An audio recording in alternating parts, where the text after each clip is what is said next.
राजमहल का अमर प्रेम भाग 2। राजा वीरेंद्र सिंह और रानी मृणालिनी देवी का प्रेम धीरे धीरे गहरा होता गया।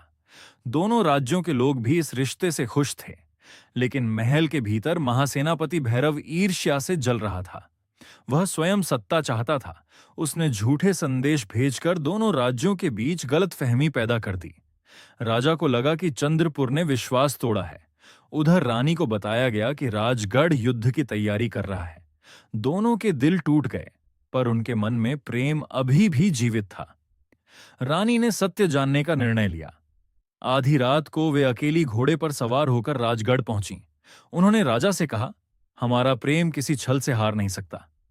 राजा ने जांच करवाई। जल्द ही भैरव की साजिश सामने आ गई।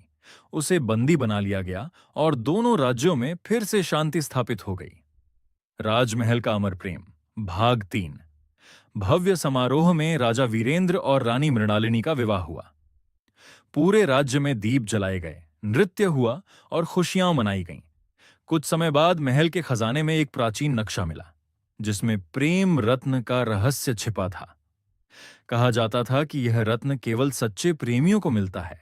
दोनों कठिन यात्रा पर निकले। जंगलों, पहाड़ों और नदियों को पार कर वे एक प्राचीन मंदिर पहुंचे। मंदिर ने उनकी परीक्षा ली। उन्हें धन, शक्ति और अलग अलग राज्य देने का प्रस्ताव मिला, लेकिन दोनों ने एक ही उत्तर दिया, हमें केवल एक दूसरे का साथ चाहिए। मंदिर प्रकाश से भर उठा और प्रेम रत्न उनके सामने प्रकट हुआ। राजमहल का अमर प्रेम भाग 4 अंतिम भाग। राजा और रानी प्रेम रत्न लेकर महल लौटे। जैसे ही रत्न राज सिंहासन के ऊपर स्थापित किया गया, पूरे राज्य में अद्भुत परिवर्तन होने लगे। सूखे खेत हरे हो गए, नदियां जल से भर गईं और लोगों के जीवन में सुख लौट आया। प्रेम रत्न की शक्ति ने राज्य को समृद्धि, शांति और सुरक्षा प्रदान की। दूर दूर के राज्यों ने भी राजगढ़ और चंद्रपुर की मित्रता की प्रशंसा की। राजा वीरेंद्र और रानी मृणालिनी ने जीवन भर प्रेम, न्याय और करुणा से शासन किया। उनकी प्रेम कहानी इतिहास के स्वर्णिम पन्नों में अमर हो गई और आज भी कहा जाता है, जहां विश्वास सच्चा हो, वहां प्रेम अमर हो जाता है।